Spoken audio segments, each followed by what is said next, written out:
She laughed when she said it, like forgetting me was a small inconvenience, like my birthday was nothing more than an old receipt shoved in her purse.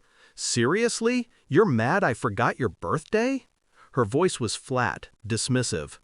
I didn't shout, I didn't beg, I simply looked at her and said, "Not mad, just reminded." What she didn't know was that I never forgot. Not her tone, not her smirk, not the way she brushed me aside. It was the third time she'd stood me up, the third time she'd proven I wasn't a priority. By then, the pattern was sharp enough to cut, and I decided it was time she learned what it felt like to remember. I wasn't always this way. The first time I saw her, she was carrying coffee with both hands, hair pulled up, laughing at a joke someone else told. The kind of laugh that pulled you in without permission. I thought I'd found someone rare, someone who saw me. And in the beginning, she did. She remembered everything. My favorite book, the scar on my wrist, the way I liked silence more than small talk. Back then, dates mattered to her. She circled them with hearts, reminded me twice, cooked when it was my turn. She said love was in the details, and I believed her. I trusted her with every hidden part of me. That trust became the knife she twisted. It didn't happen overnight. It started with the little things, her phone face down at dinner, the sudden meetings that ran late, the way she laughed at messages she never shared. Then it grew.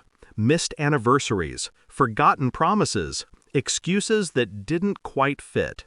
The night I found her calendar open on her laptop, my chest locked. My birthday wasn't there. Our anniversary wasn't there. But his was. Highlighted, decorated, with a reminder set 3 days in advance. I didn't confront her, not then. Confrontation gives them power. They spin, they lie, they cry. No, I stayed still. I studied, I waited. And in that silence, something inside me shifted. I stopped being the husband who hoped. I became the man who planned. My mind went surgical. Every late night she claimed at work, I logged. Every text she half hid, I photographed. I traced her patterns like an architect mapping a collapse. While she was busy making me invisible, I was making her transparent. I didn't rage. I didn't accuse. I built. Quietly, methodically. Bank statements, copies of emails, screenshots, witness accounts.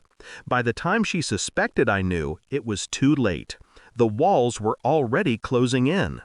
The plan wasn't about screaming or slamming doors. It was about permanence, about reminders she could never erase.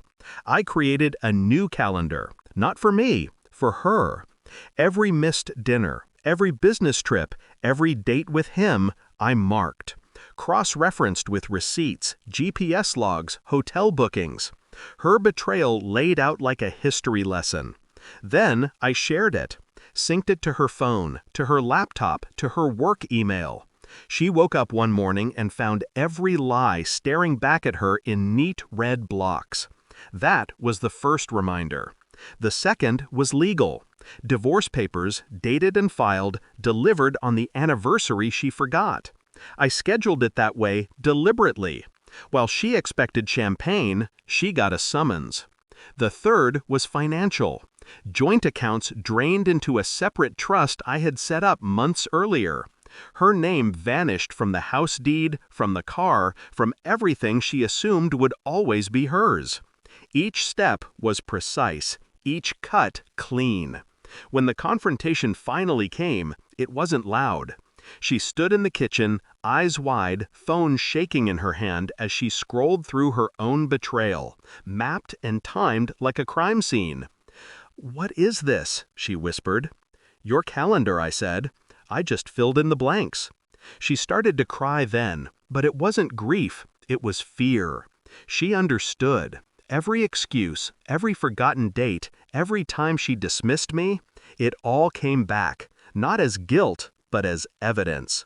And I wasn't angry anymore. I was calm, steady, untouchable. She begged, she promised, she tried to spin the narrative into love lost, mistakes made, things we could fix. But the beauty of reminders is that they don't fade.